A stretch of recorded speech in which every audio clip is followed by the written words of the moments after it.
Hello students, welcome to my YouTube channel SP commerce academy. Students, आज हम auditing से संबंधित एक महत्वपूर्ण टॉपिक डिस्कस करने जा रहे हैं, जिस टॉपिक का नाम है accounting is necessary while auditing is luxury. देखिए, एक स्टेटमेंट कई बार आपके एग्जाम में पूछा गया है। देखिए, इस स्टेटमेंट की अगर बात करें और इसके हिंदी अनुवाद की बात करें तो लेखाक्रम आवश्यक है जबकि अंकेक्षण एक विलासिता है। तो यहाँ पे हमें बताना है कि लेखाक्रम आवश्यक क्यों है, उसके क्या क्या रीजंस हैं, क्यों आवश्यक माना जाता है लेखाक्रम। उसके साथ साथ अगर हम बात करेंगे ऑडिटिंग लग्जरी की कि अंकेक्षण विलासिता क्यों है, उसकी क्या रीजंस है, किन परिदृश्य से इसे विलासिता माना जाता है। तो यहाँ पे हम आज टोटल डिस्कशन करने वाले हैं, क्योंकि ये टॉपिक काफी लंबा होने वाला है, तो इसको ध्यानपूर्वक समझने का प्रयास करिएगा। देखिए, अगर ओवरऑल इसकी एक व्यू की बात करें, इसके सिनेरियो की बात करें तो सिंपली आप सभी लोग जानते हैं कि अकाउंटिंग नेसेसरी क्यों होता है। अगर आपसे कभी पूछा जाए कि लेखाक्रम आवश्यक क्यों है तो आप सिंपली बता सकते हैं कि आपके लिए लेखाक्रम आवश्यक इसलिए है ताकि आप अपने प्रॉफिट एंड लॉस को जान सकें। आपके लिए लेखाक्रम आवश्यक इसलिए भी है ताकि आप अपनी आर्थिक स्थिति के बारे में जानकारी प्राप्त कर सकें, अपने संस्था से संबंधित विभिन्न लेन देनों के बारे में जानकारी प्राप्त कर सकें। इस तरीके से ढेर सारे पॉइंट्स आपको मिल जाएंगे अकाउंटिंग इज नेसेसरी के फेवर में। अब दूसरी तरफ अगर हम बात करेंगे ऑडिटिंग इज लग्जरी, आपका जो ऑडिटिंग है, जो अंकेक्षण है, वो विलासिता क्यों है। तो विलासिता के संबंध में अगर हम बात करें तो विलासिता बस उन संस्थानों के लिए होता है जो संस्थान बहुत ही छोटे स्तर पर पाए जाते हैं। जैसे हमारी छोटी सी कोई शॉप है या कोई भी छोटा व्यवसाय है, वहां पे कर्मचारियों की संख्या 1, 2, 5 है, तो ऐसी दशा में कहीं ना कहीं अंकेक्षण विलासिता माना जाता है। लेकिन अगर हम किसी बड़े संस्थान की बात करते हैं तो यही अंकेक्षण उन बड़े संस्थानों के लिए उनकी आवश्यकता बन जाता है, क्योंकि बड़े संस्थानों के लिए कहीं ना कहीं ये बहुत ही ज्यादा लाभकारी सिद्ध होता है। जैसा हमने पहले भी आपको बताया है उद्देश्य के पॉइंट ऑफ व्यू से, और ऑडिटिंग के बारे में भी जब हम आपको बता रहे थे तो उस दौरान हमने बताया था कि आप चाहते हैं कि आपकी व्यवसाय की सफलता सुनिश्चित हो, आपका व्यवसाय बहुत तेजी से विकास करे, तो इसके लिए कहीं ना कहीं अंकेक्षण आपके लिए जरूरी हो जाता है। चलिए आइए देखते हैं कि अकाउंटिंग नेसेसरी क्यों होता है, लेखाक्रम आवश्यक क्यों होता है। देखिए, लेखाक्रम आवश्यक होने के पीछे कुछ महत्वपूर्ण रीजंस आपके बुक्स में भी दिए गए हैं, आप वहां से भी पॉइंट ले सकते हैं, और अगर कोई भी पॉइंट आपको ना समझ में आए तो कमेंट बॉक्स में आप कमेंट करके हमें बता सकते हैं। अब देखिए, यहाँ पे अगर हम बात करें कि अकाउंटिंग नेसेसरी क्यों होता है तो उसका जो पहला मोस्ट इंपॉर्टेंट रीजन होता है, जैसे अगर हम स्टेटमेंट की बात करें तो इसको दो सेगमेंट में बांटना होगा। पहला सेगमेंट यहां तक होगा अकाउंटिंग इज नेसेसरी, और दूसरा सेगमेंट होगा ऑडिटिंग इज लग्जरी। पहला सेगमेंट लेखांकन आवश्यक है और दूसरा सेगमेंट है हमारा ऑडिटिंग इज लग्जरी, अंकेक्षण विलासिता है। तो हम पहले सेगमेंट की बात करेंगे। पहला सेगमेंट हमारा होगा अकाउंटिंग इज नेसेसरी। अब हमें बताना है यहां पे कि अकाउंटिंग नेसेसरी क्यों होता है। अब क्यों होता है कि पीछे रीजन क्या है, अगर हम रीजन की बात करें तो देखिए, यहां पे जो पहला रीजन होता है लिमिटेशन ऑफ मेमोरी पावर। देखिए, स्मरण शक्ति की सीमा, जो पहला कारण बनता है वो स्मरण शक्ति की सीमा बनता है। क्योंकि हमारा दिमाग ऐसा तो है नहीं कि कंप्यूटर है कि सारी चीजें रट रटा लेगा। अगर हमारा व्यवसाय छोटे स्तर पे है तो एक बार हम सोच सकते हैं कुछ चीजों को रटने की, लेकिन फिर भी हम सभी चीजों को रट नहीं सकते। अगर कोई बड़ा व्यवसाय है तो ऐसी दशा में कहीं ना कहीं ये चीजें असंभव हो जाती हैं कि आप संस्था से संबंधित सभी लेन देन को रट सकें। तो lake of memory power, limitation of memory power, sorry limitation of memory power की अगर हम बात करें, स्मरण शक्ति की सीमा की बात करें, तो स्मरण शक्ति की सीमा की वजह से कहीं ना कहीं हमारे लिए अकाउंटिंग नेसेसरी हो जाता है। लेखाक्रम कहीं ना कहीं आवश्यक हो जाता है। तो जैसा हमने पहले भी स्पष्ट किया कि अगर हमारे दिमाग कहीं ना कहीं कंप्यूटर के समान होते तो हम सारी चीजें कहीं ना कहीं याद करके या स्टोर करके रख सकते थे। क्लियर है? दूसरा पॉइंट होता है आपका knowledge about profit and loss, लाभ तथा हानि के बारे में जानकारी। Knowledge about profit and loss. हम अब जानते हैं, जैसा कि आप व्यवसाय करते हैं तो आपके अंदर जो उत्सुकता होती है अपने प्रॉफिट या लॉस को जानने की, कि हमारे संस्था में कितना लाभ हुआ या कितनी हानि हुई। तो इसकी जो इंफॉर्मेशन होती है कहां से मिलती है आपको मिलती है इसकी इंफॉर्मेशन कहीं ना कहीं अकाउंटिंग के थ्रू। जब आप लेखाकरण की सहायता लेते हैं तो उसके माध्यम से आपको एग्जैक्ट प्रॉफिट एंड लॉस के बारे में जानकारी मिल जाती है। तो दूसरा मोटिव हमारा ये भी होता है कहीं ना कहीं प्रॉफिट एंड लॉस की जानकारी प्राप्त करना। तीसरा कारण अकाउंटिंग नेसेसरी क्यों होता है? हमारी जो आर्थिक स्थिति है उसके बारे में जानकारी प्राप्त करना, आर्थिक स्थितियों के बारे में पता लगाना। नॉलेज अबाउट इकोनॉमिक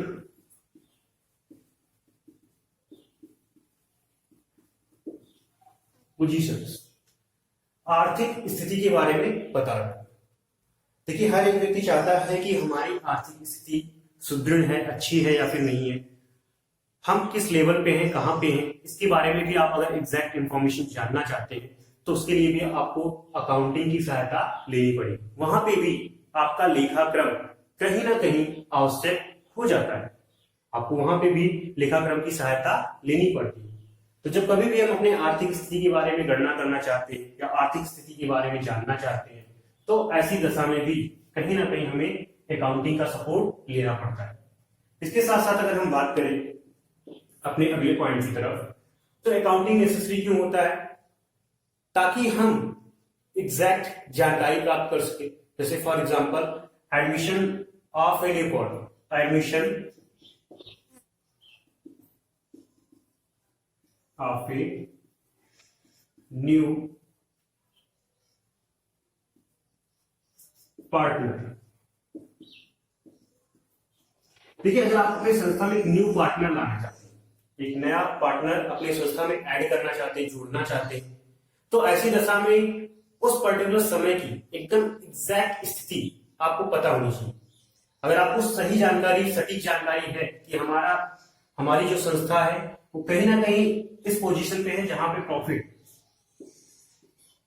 500 करोड़ का है, अब हम अगर किसी न्यू पार्टनर को कहीं ना कहीं एडमिशन देते हैं तो उस पार्टनर की हिस्सेदारी कितनी बनेगी या इस प्रॉफिट में उसकी हिस्सेदारी बनेगी या नहीं बनेगी, ऐसी तमाम प्रोविजंस को कहीं ना कहीं इंश्योर करने के लिए भी हमें जरूरत किसकी पड़ती है? अकाउंटिंग। अकाउंटिंग के थ्रू ही हम ये सारी चीजें जान सकते हैं कि हमें नए पार्टनर की आवश्यकता है या नहीं है, हमें नए पार्टनर को लेना चाहिए या नहीं लेना चाहिए, नए पार्टनर को कितने रेशियो से हमें प्रॉफिट देना है या नहीं देना है। तो देखिए सारी सिचुएशंस तब क्लियर होती हैं जब आप अकाउंटिंग की क्या लेते हैं? हेल्प लेते हैं। और अगर हम अकाउंटिंग की यूज की बात करें तो हर एक व्यक्ति जानना चाहता है कि उसके व्यवसाय की ख्याति कितनी है। तो नॉलेज अबाउट द गुडविल,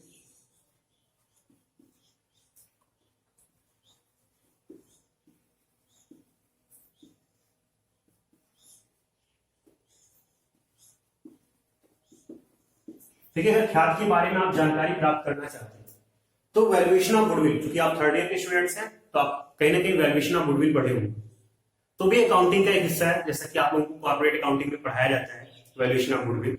तो देखिए अगर आप चाहते हैं कि अपनी ख्याति का पता लगाना तो उसके लिए भी आपके लिए क्या होता है? अकाउंटिंग आवश्यक होता है, उसके लिए भी आपके लिए लेखाक्रम क्या होगा? आवश्यक हो जाता है। दूसरी तरफ अगर हम बात करें तो उसके जस्ट बाद आपने एक चैप्टर और पढ़ा होगा वैल्यूएशन ऑफ शेयर। तो यहाँ पे देखिए अगर जब कभी भी हम अपने शेयर्स की मार्केट प्राइस जानना चाहते हैं या पर यूनिट शेयर्स की वैल्यू जानना चाहते हैं तो उसके लिए भी कहीं ना कहीं लेखाक्रम क्या हो जाता है? आवश्यक हो जाता है। तो knowledge about the value of shares. देखिए, जब कभी भी हम अपनी शेयर्स के बारे में जानना चाहते हैं तो शेयर की जानकारी के लिए भी कहीं ना कहीं क्या होता है, अकाउंटिंग नेसेसरी होता है। अकाउंटिंग हमारे लिए क्या हो जाता है, आवश्यक हो जाता है। तो देखिए, knowledge about the value of share, इसके साथ साथ और भी हम रीजंस दे सकते हैं, जैसे हेल्प इन गेटिंग लोन। देखिए, अगर हम बैंकों से लोन लेना चाहते हैं तो लोन की दिशा में भी काम करने के लिए कहीं ना कहीं हमें अपने फाइनेंशियल स्टेटमेंट दिखाने पड़ते हैं। और वो फाइनेंशियल स्टेटमेंट किसके द्वारा प्रिपेयर्ड होते हैं, आपके अकाउंटिंग के द्वारा। तो लेखा क्रम के माध्यम से जो वित्तीय विवरण तैयार किया जाता है, उसी के आधार पे हम बहुत ही सरलता के साथ, बहुत ही आसानी के साथ लोन प्राप्त कर सकते हैं। क्लियर है? तो हेल्पफुल इन गेटिंग लोन भी एक महत्वपूर्ण रीजन है किसका, अकाउंटिंग इज नेसेसरी का। अब इसके साथ साथ अगर हम बात करें लाइसेंसिंग की, ये भी होता है, केमिकल लाइसेंस ही होता है। तो हमारे बिजनेस के डेवलपमेंट के आधार पर हम कोई नया बिजनेस करना चाहते हैं या कोई अलग से एक यूनिट स्टैब्लिश करना चाहते हैं तो उसके लिए भी सरलता से हमें क्या मिल जाएगा, लाइसेंस मिल जाएगा। तो हेल्प इन गेटिंग लाइसेंस। तो अगर हम लाइसेंस प्राप्त करना चाहें, लाइसेंस प्राप्त करने में भी सहायता मिलती है। उसका जो आधार होता है, उसका जो कारण बनता है, वो क्या है, हमारा अकाउंटिंग। वो हमारा क्या होता है, लेखाक्रम। तो हम लेखाक्रम की सहायता से कहीं ना कहीं आसानी से लाइसेंस प्राप्त कर सकते हैं। तो आई थिंक आपको हमारा पहला स्टेटमेंट क्लियर समझ में आया होगा, जो हमने आपको यहाँ पे समझाने का प्रयास किया है। अकाउंटिंग इज नेसेसरी, लेखाक्रम आवश्यक। आवश्यक क्यों है, इसके हमने कुछ रीजंस आपको बताए यहाँ पे। इसके साथ साथ अब हम चलते हैं अपनी नेक्स्ट सेगमेंट की तरफ, जो सेगमेंट है हमारा ऑडिटिंग इज लग्जरी। तो अब हम बात करेंगे कि ऑडिटिंग लग्जरी क्यों होता है, कहां पे होता है, कैसे होता है। क्लियर है? तो चलिए आगे बढ़ते हैं, सुरेश करते हैं।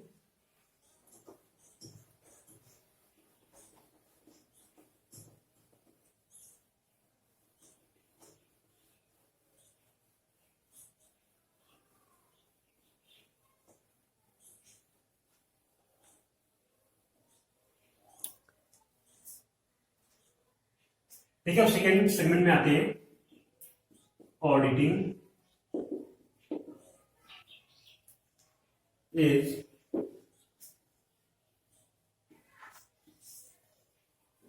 लग्जरी।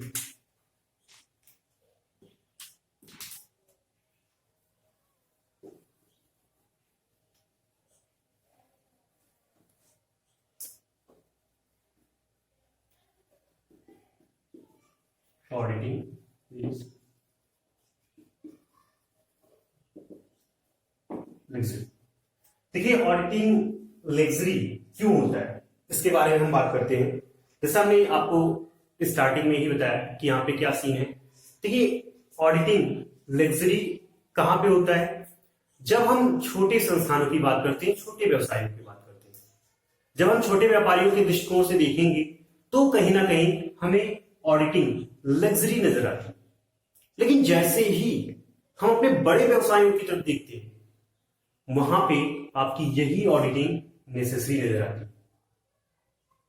तो अगर हम अंकेक्षण की विलासिता की बात करते हैं तो अंकेक्षण विलासिता सिर्फ छोटे संस्थानों के लिए ही होता है।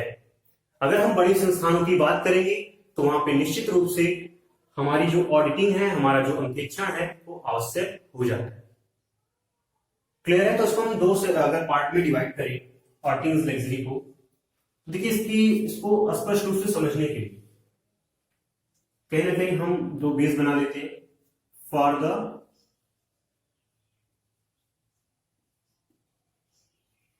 स्मॉल बिजनेसमैन, छोटे व्यवसायों के लिए, ठीक है। फॉर द सेकेंड सेगमेंट क्या होगा हमारा, बिग बिजनेसमैन।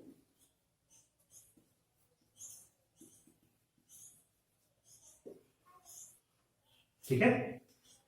तो पहला जो दृष्टिकोण है हमारा वो छोटे व्यवसायों के लिए, जिसमें आपके ऑडिटिंग को लग्जरी कहना क्या होता है, सही माना जाता है। लेकिन दूसरी तरफ अगर हम बात करें on the other hand for the big businessman, तो यहां पे क्या है, ऑडिटिंग लग्जरी ना होकर के बल्कि क्या हो जाती है, नेसेसरी हो जाती है। तो देखिए फॉर द स्मॉल बिजनेसमैन की अगर हम बात करें, जैसे अगर हम स्मॉल बिजनेसमैन की बात कर रहे हैं, छोटा कोई व्यवसाय है, मान लेते हैं कि छोटी सी अगर हम बात करें कहीं ना कहीं चाय की दुकान वाला है और वो चाहता है कि जो भी बुक्स ऑफ अकाउंट्स वो मेंटेन कर रहा है उसकी ऑडिट कराए, और ऑडिट भी किससे कराना चाहता है, एक चार्टर्ड अकाउंटेंट से, एक प्रोफेशनल ऑडिटर से। देखिए आगे जो हम वीडियो आपको बताएंगे उसमें हम आपको बता देंगे कि ऑडिटर कौन होता है और कितने प्रकार का होता है। तो यहाँ पे जिसकी प्रोफेशनल ऑडिटर की जहां तक बात है, जिसके पास कहीं ना कहीं ICAI institute of chartered accountant India की तरफ से लाइसेंस प्राप्त हो, किसका, अंकेक्षण का, ऑडिट करने का, तो इसे हम CA कहते हैं समानता व्यवहारिक भाषा में। तो CA को ही हम क्या मानते हैं, प्रोफेशनल ऑडिटर मानते हैं।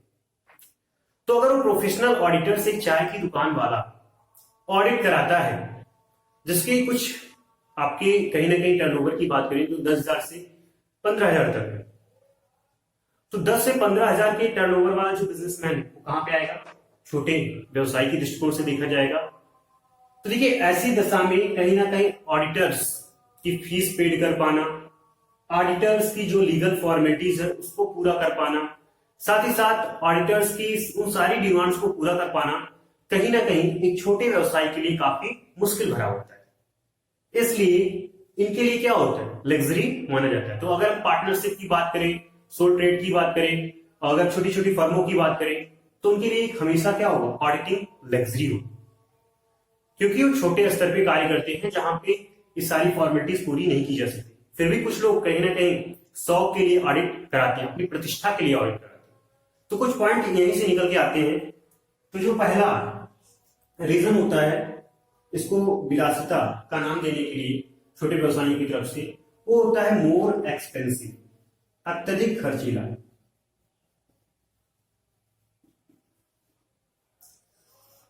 पहला जो रीजन बताया जाता है कि अत्यधिक खर्चीला होता है। ऑडिटिंग क्या होता है, खर्चीला होता है। ऑडिटर आता है, उसके अगर आप नाश्ते पानी की व्यवस्था करें, उसके खाने पीने की व्यवस्था, ठहरने की व्यवस्था, उसकी जांच प्रणाली में उसकी हेल्प करने की व्यवस्था की बात करें, तो इस तरीके से इन सारी प्रोविजंस पे आपको कुछ ना कुछ पैसे खर्च करने पड़ते हैं। ऑडिटर की फीस भी एक ह्यूज अमाउंट होती है, ऐसे नहीं कि समानता आप 2,000 रुपए 4,000 रुपए में ऑडिटर से काम करा सकते हैं, एक प्रोफेशनल ऑडिटर से। तो मोर एक्सपेंसिव एक रीजन है। दूसरा जो महत्वपूर्ण रीजन होता है, enable to fulfil the legal formalities. देखिए औपचारिकताओं को पूरा करने में भी क्या होता है, असमर्थ होता है ये छोटा व्यवसाय। तो इस कारण से भी इसे क्या माना जाता है, लग्जरी माना जाता है। अब देखिए यहां पे बात समझने वाली है कि अगर हम बात करते हैं enable to fulfil the legal formalities क्या होती है। जैसे जब कभी भी ऑडिटर आता है तो ऑडिटर का जो बेस होता है ऑडिटिंग स्टार्ट करने का बाउचिंग का। बाउचिंग का मतलब होता है वो सारी रिसिप्ट्स आपको ऑडिटर को देनी पड़ती है जिसके माध्यम से आपने सेल एंड परचेज का काम किया है, और उसी रिसिप्ट्स के आधार पे, उसी बिल एंड वाउचर्स के आधार पे ही ऑडिटिंग स्टार्ट होती है। ये भी कहा जाता है कि vouching is the backbone of auditing. तो देखिए अब अगर वाउचर्स आपसे मांगा जा रहा है, आपने अगर पक्की बिल बनाई हुई है, अगर आपके पास सारे वाउचर्स, तो अच्छी बात है, अदरवाइज कहीं ना कहीं आपके लिए समस्या बन जाएगी। तो देखिए छोटे व्यवसाय ऐसा पक्की बिल की या फिर अगर उनके पास वाउचर्स की बात करें तो कहीं ना कहीं इस पे आधारित बिजनेस वो नहीं करते। नेक्स्ट अगर हम बात करें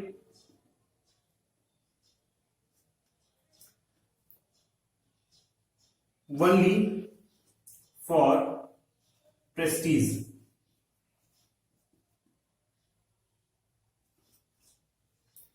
देखिए अगर हम बात करेंगे प्रेस्टीज का मतलब होता है प्रतिष्ठा से।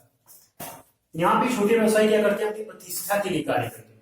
सिर्फ अपने मान प्रतिष्ठा को बढ़ाने के लिए अगर हम ऑडिट कराएंगे तो कहीं ना कहीं हमारे जो कंपटीटर हैं उनमें एक संदेश जाएगा कि इनका बिजनेस काफी अच्छा चल रहा है। हालांकि उस ऑडिट के पीछे उनके काफी पैसे खर्च हो जाते हैं।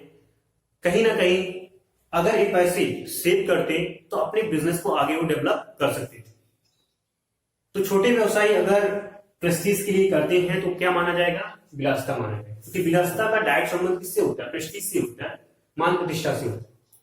जो चीजें आवश्यक होती है उनके बिना हमारा जीवन कहीं ना कहीं आगे की तरफ अग्रसर नहीं हो सकता।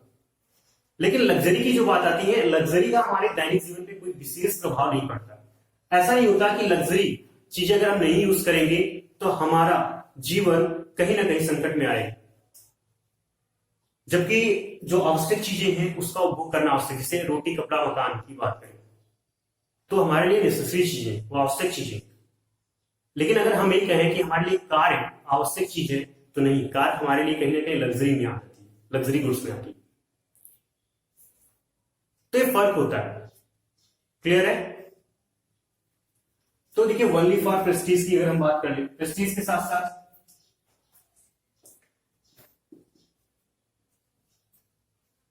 डिक्रीज द एफिशिएंसी, ठीक है। अब देखिए अगर हम बात करेंगे तो जो एफिशिएंसी है, जो कार्य दक्षता है, उसमें भी कमी आती है। किसकी वजह से? अगर कोई भी स्मॉल बिजनेसमैन ऑडिट का काम करता है, कोई भी छोटा व्यवसायी ऑडिट का काम करता है, जैसा हमने पहले स्पष्ट कर दिया कि छोटे व्यवसाय में क्या होता है, 2 4 6 लोग होते हैं। अब उनको भी अगर ऑडिटर आता है बार बार उनको डिस्टर्ब करेगा for the purpose of clarification कि कौन से ट्रांजेक्शन कहां पे हुए, उसके बिल नहीं मिल रहे हैं या रिसिप्ट नहीं मिल रहे हैं, तो ऐसे कहीं ना कहीं बिजनेस में बार बार डिस्टर्बेंस होगा, जिसकी वजह से संस्था के जो भी कर्मचारी हैं उनकी एफिशिएंसी क्या होगी? डिक्रीज होगी, घटेगी। तो यहाँ पे कुछ रीजंस बता दिए गए किसके पॉइंट ऑफ व्यू से, फॉर द स्मॉल बिजनेसमैन। देखिए क्वेश्चन आपके 15 नंबर में पूछा जाता है और कई बार एग्जाम में पूछा जा चुका है, तो इसको अच्छे से आप प्रिपेयर करिएगा। अब देखिए यहाँ पे अगर ऑन द अदर हैंड बात करें फॉर द बिग बिजनेसमैन, तो बिग बिजनेसमैन की अगर हम बात करेंगे, बड़े व्यवसाय की बात करेंगे, तो इसका जो पहला रीजन होता है, जैसा हमने बताया कि आवश्यक होता है अंकेक्षण बड़े व्यवसायियों के लिए। तो क्यों होता है, कैसे होता है, इसके बारे में देखिए। यहां पे क्या है कि यहां पे हम बात कर रहे हैं कि डिक्रीज होता है एफिशिएंसी, क्योंकि 2 4 6 होते हैं। यहां पे क्या हो जाएगा? इंक्रीज होगा एफिशिएंसी। क्यों होगा इसको भी जानेंगे।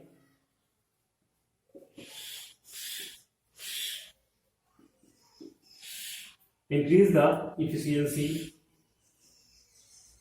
Of organisation. यहां पे जो संगठन है, यहां पे जो ऑर्गेनाइजेशन है, उनकी इफिशियंसी क्या हो जाती है? इंक्रीज हो जाती है।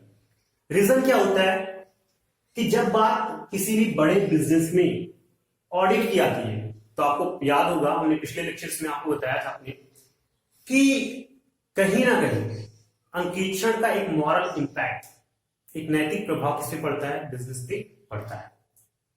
उस नैतिक प्रभाव के कारण संस्था के जो भी कर्मचारी हैं वो कहीं ना कहीं पूरी शिद्दत के साथ काम करते, पूरी मेहनत और लगन के साथ काम करते।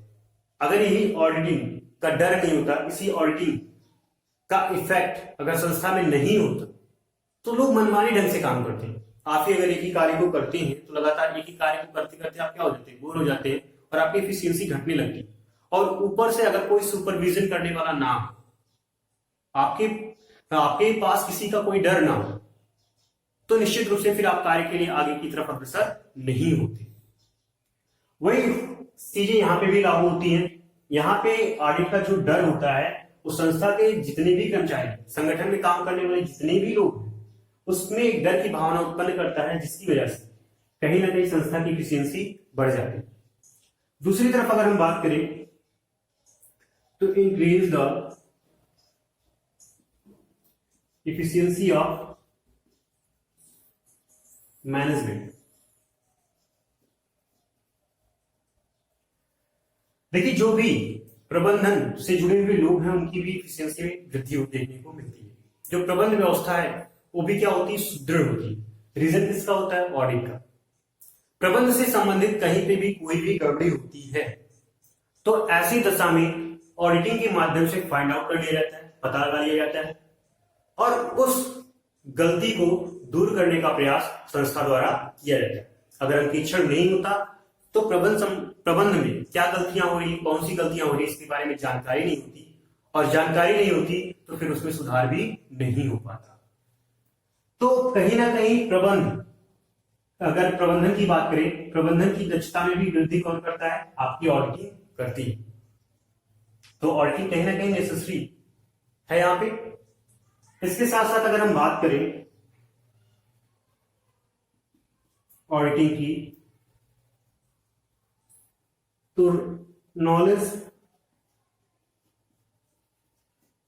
About the real profit and loss. देखिए, अगर हम एग्जैक्ट प्रॉफिट एंड लॉस की बात करते हैं तो कहां से निकल के आता है? ऑडिट के माध्यम से। अंकेक्षण के माध्यम से ही हम अपनी वास्तविक लाभ या हानि का पता लगा सकते हैं। अब रीजन क्या होता है कि हम यहां पे जोर दे रहे हैं कि अंकेक्षण के माध्यम से पता लगा सकते हैं, क्योंकि जो अकाउंटेंट होता है वो इंडिपेंडेंट नहीं होता, वो संस्था का ही कोई व्यक्ति होता है जो कहीं ना कहीं फ्रॉड कर सकता है। लेकिन जो एक प्रोफेशनल ऑडिटर होता है वो एक इंडिपेंडेंट पर्सन होता है, एक एक्सटर्नल पर्सन होता है जो संस्था से जुड़ा हुआ नहीं होता, उसको संस्था से मतलब नहीं होता है, बस वो संस्था में अपनी जॉब के लिए आता है, अपने कार्य के लिए आता है, कार्य करके वापस अपनी पोजीशंस पे चला जाता है। तो यहां पे जब एक ऑडिटर ऑडिट करता है तो प्रॉफिट जो निकल के आती है वो बिल्कुल एग्जैक्ट होती है। तो इसलिए हमें जब कभी भी जानकारी करनी होती है प्रॉफिट एंड लॉस की, तो उसके लिए हमें क्या चाहिए होता है? ऑडिटिंग चाहिए होती है। तो देखिए, ऑडिटिंग के बारे में अगर हम आगे बात करें, अगर बिग बिजनेसमैन के पॉइंट ऑफ व्यू से, तो देखिए यहां पे लेस चांसेस ऑफ फ्रॉड एक रीजन बनता है, less chances of fraud and error.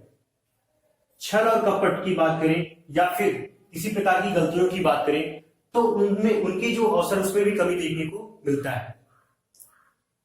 आपकी संस्था में अगर छल और कपट के चांसेस कम होंगे तो निश्चित रूप से आपकी संस्था का जो ग्रोथ होगा, आपकी संस्था का जो विकास होगा वो तेजी से होगा।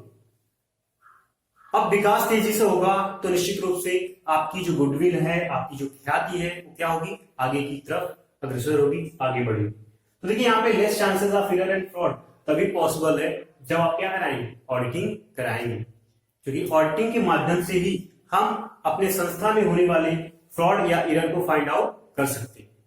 क्लियर है? अब देखिए, इसके साथ साथ अगर हम बात करें कि फॉर द बिग बिजनेसमैन की, तो अगर हम चाहते हैं कि हमारा व्यवसाय विकास करे, हमारे व्यवसाय की जो अर्थव्यवस्था है वो तेजी से आगे बढ़े, तो उसके लिए भी क्या होता है? ऑडिटिंग आवश्यक होता है to development of business.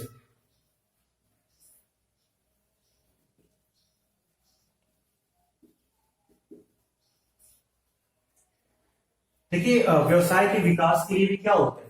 Auditing जरूरी होता है, अंकेक्षण आवश्यक होता है, क्योंकि किसी भी संस्था, किसी भी व्यवसाय का विकास तभी हो सकता है जब उसमें किसी प्रकार का एरर और फ्रॉड ना हो। संस्था में पूरी ईमानदारी के साथ, पूरी लगन के साथ कार्य किया जाए, और पूरी ईमानदारी और लगन के साथ काम तभी किया जा सकता है किसी संस्था में जब वहां पे अंकेक्षण के कॉन्सेप्ट अप्लाई या अंकेक्षण वहां पे अपनाया जाए। तो अंकेक्षण के माध्यम से हम अपनी संस्था को अब आगे की तरफ या उनकी अर्थव्यवस्था को आगे की तरफ ले जा सकते हैं, और साथ ही साथ उसकी सफलता को भी सुनिश्चित कर सकते हैं। तो देखिए, ये हमारा स्टेटमेंट था जिसका हमने आपको बताया कि accounting is necessary while auditing is luxury. लेखाक्रम आवश्यक है जबकि आपकी जो अंकेक्षण है वो विलासिता है। अगर इसमें से कहीं से भी कोई प्रॉब्लम आ रही हो, कोई पॉइंट ना समझ में आ रहा हो, तो आप कमेंट बॉक्स में लिख सकते हैं। अब देखिए, यहाँ पे भी बहुत सारे रीजंस आपको बुक में दिए होंगे, कुछ ऐसे पॉइंट्स जो आपको बिल्कुल क्लियर ना हो रहे हो, तो आप कमेंट के माध्यम से हमसे पूछ सकते हैं, हम आपको वहां पे 100% रिप्लाई करेंगे। ठीक है, आज के लिए बस इतना है, मिलते हैं अपनी नेक्स्ट वीडियो में।